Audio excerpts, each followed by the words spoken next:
پیارے بچوں اور ناظرین کرام، السلام علیکم ورحمۃ اللہ وبرکاتہ۔ ابھی تک ہم نے تیسرا پارہ سورہ آل عمران کی آیت نمبر 63 تک پڑھی تھی۔ اب انشاءاللہ اس کے آگے پڑھیں گے۔ اعوذ باللہ من الشیطان الرجیم، بسم اللہ الرحمن الرحیم۔ قل يا أهل الكتاب تعالوا إلى كلمة سواء بيننا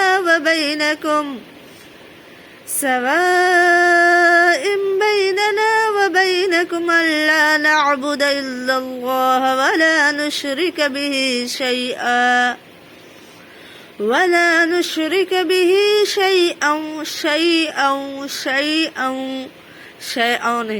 شيئا ولا يتخذ بعضنا بعضا أربابا من دون الله۔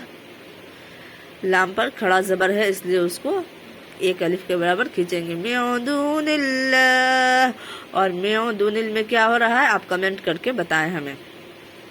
اخفا ہو رہا ہے کہ اظہار ہو رہا ہے کہ قلقلہ ہو رہا ہے یا اقلاب ہو رہا ہے، کون سا قاعدہ یہاں پہ لگ رہا ہے آپ ہمیں کمنٹ کے ذریعے ضرور بتائیں۔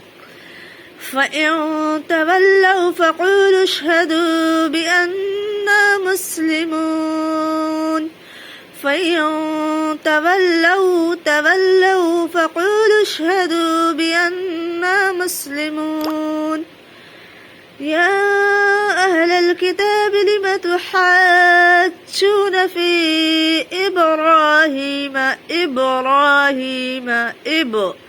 إبراهيم وما أنزلت التوراة والإنجيل إلا من بعده۔ نون ساکن کے بعد جب با آتا ہے یا تنوین کے بعد تو وہ نون کس میں بدل جاتا ہے؟ میم میں بدل جاتا ہے، اسی کو اقلاب کا قاعدہ کہتے ہیں۔ من بعده فلا تعقلون۔ ها أنتم هؤلاء حاججتم فيما لكم به علم فلم تحاجون فيما ليس لكم به علم۔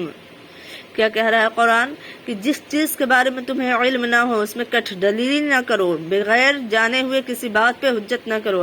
آج ہمیں کسی چیز کا پتہ ہوتا ہے یا نہیں ہوتا ہے، لیکن ہم اس میں بحث کرنے بیٹھ جاتے ہیں اور گھنٹوں گھنٹہ بحث کرتے ہیں۔ کہہ رہا ہے فَلِمَ تُحَاجُّونَ فِيمَا لَيْسَ لَكُمْ بِهِ عِلْمٌ، کیوں ایسی چیز کے بارے میں حجت کرتے ہو جس کے بارے میں تم کو خبر ہی نہیں ہے۔ وَاللَّهُ يَعْلَمُ وَأَنْتُمْ لَا تَعْلَمُونَ۔ ما كان إبراهيم يهوديا ولا نصرانيا ولكن كان حنيفا مسلما وما كان من المشركين۔ یہ اصل میں حضرت ابراہیم علیہ السلام کے بارے میں ہے، لیکن قاعدہ کلیہ یہی ہے کہ کسی بھی چیز کو بغیر جانے اس میں حجت پیش نہیں کرنا چاہیے۔ ان اولى الناس بإبراهيم للذين اتبعوه وهذا النبي والذين آمنوا والله ولي المؤمنين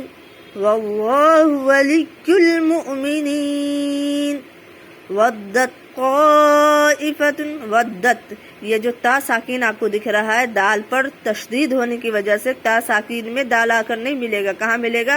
ڈائریکٹ تو پہ ملے گا، تو پہ جس پر مد ہے اس میں آ کے ملے گا۔ ودت طائفۃ، یہ تا جو ہے جو جس پہ آپ کو ساکین دکھائی دے رہا ہے اس کو نہیں پڑھا جائے گا، ڈائریکٹ یہاں آ کے مل جائے گا۔ وَدَّتْ طَائِفَةٌ مِّنْ أَهْلِ الْكِتَابِ لَوْ يُضِلُّونَكُمْ وَمَا يُضِلُّونَ إِلَّا أَنفُسَهُمْ وَمَا يَشْعُرُونَ، کیونکہ واو مدہ ہے تو ایک الف کے برابر کھینچیں گے۔ یا اہل الکتاب لما تکفرون بآیات اللہ، بآیات اللہ نہیں، بآیات اللہ وانتم تشهدون. یہاں پہ بآیات اللہ دونوں پہ کھڑا زبر ہے، اس لیے دونوں کو منہ کھول کر صاف پڑھیں گے. اللہ پہ بھی کھڑا زبر ہے، اس لیے اس کو بھی ایک الف کے برابر کھینچیں گے. وَأَنْتُمْ اس میں کیا ہو رہا ہے؟ اخفا ہو رہا ہے. نون ساکن یا تنوین کے بعد حرف اخفا 15 حرف میں سے کوئی حرف آ جائے، تا، ثا، جیم، زا، ذال، دال، سین، شین، صاد، ضاد، فا، قاف، کاف، ان میں سے اگر کوئی آ جائے نون ساکن یا تنوین کے بعد تو پھر اس کی آواز کو ناک میں چھپا لیتے ہیں. اور اگر نون ساکن یا تنوین کے بعد حرف حلقی یہ 6 حرف میں سے آ جائے، حمزہ، عین، غین، خا یہ آ جائے تو